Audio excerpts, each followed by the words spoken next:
আসসালামু আলাইকুম, আমি ডাক্তার সিজান সরকার। আমার পাশে আছেন মনোয়ার মামা। আমরা ঝলমলিয়া বাজারে চলে এসেছি আল্লাহ রহমতে। সে রোগীটিকে দেখবো আল্লাহ রহমতে এবং আল্লাহ রহমতে চিকিৎসা করব এবং আল্লাহ রহমতে বাসায় ফিরে যেয়ে আবার চিকিৎসা শুরু করব। এই যে মনোয়ার মামা। আসসালামু আলাইকুম। আসলে ঝলমলে একটা গ্রাম হলেও এটা পুঠের একটা ইউনিয়ন। বাজারটা বিরাট বড়। এখন আমরা ভ্যানে চলে যাচ্ছি। উদ্দেশ্য সেবা করা। আল্লাহ সুবহানাহু ওয়া তাআলা মানুষকে সেবা করা পছন্দ করেন। সেবা করা সুন্নাত, এই জন্য আমরা সেবা করছি।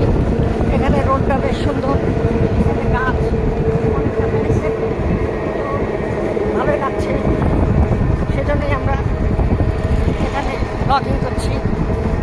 তো আপনারা যদি আসেন আপনাদেরকে ভালো লাগবে।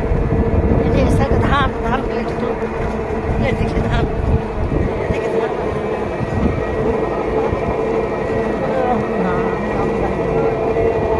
এখন তো বড় আমন আউশ এলো না, বিড়ি ভাই বিড়ি অমুক তমুক 28 এরকম নাম হয়।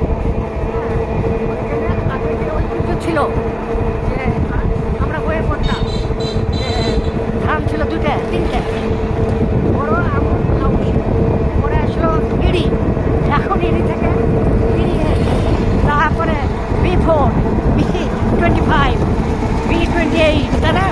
হ্যাঁ, এই কলা চাষ হচ্ছে দেখো।